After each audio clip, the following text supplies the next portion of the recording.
ہم نے پہلے بھی کہا تھا کہ کوئی بائی کا لال الفیات الباغیہ حدیث عمار کا مصداق حضرت معاویہ کے لشکر کو بنا ہی نہیں سکتا. یہی وجہ ہے حضرت معاویہ کا کھلا دشمن مرزا جیلمی جو ہے وہ بھی اس حدیث کو ظاہری الفاظ میں نہیں مانتا بلکہ تعویل کرتا ہے. یعنی یدعون الی النار سے مراد کہتا ہے کہ وہ جہنمی نہیں تھے بلکہ ان کا عمل جہنم کی طرف بلانے والا تھا.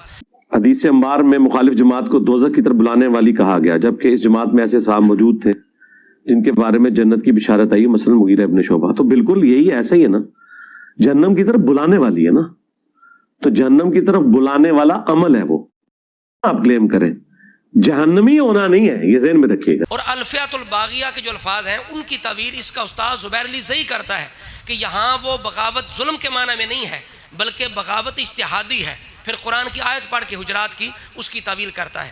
دوسرا جو گروہ ہے اگر کوئی اس کو باغی کسی نے کہا بھی نا تو وہ خطا اجتہادی کے معنی میں، یعنی باغی جو ہے وہ کافر نہیں ہوتا ہے، مسلمان باغی مسلمان بھی ہو سکتا ہے. قرآن کی آیت ہے وَإِن طَائِفَتَانِ مِنَ الْمُؤْمِنِينَ اقْتَتَلُوا فَأَصْلِحُوا بَيْنَهُمَا، دونوں کی دوست بنے تو ہم پھر بھی اسے ہمارے شیخ زبیر علی زئی رحمہ اللہ تعالی جو ان کے عجم میں سب سے بڑے حدیث کے امام ہیں، جس طرح اس لیے ہم کہتے ہیں کہ حدیث عمار بن یاسر پر یا تو محدثین نے اعتبار ہی نہیں کیا، اگر اعتبار کیا تو اس کی تعویل کی ہے.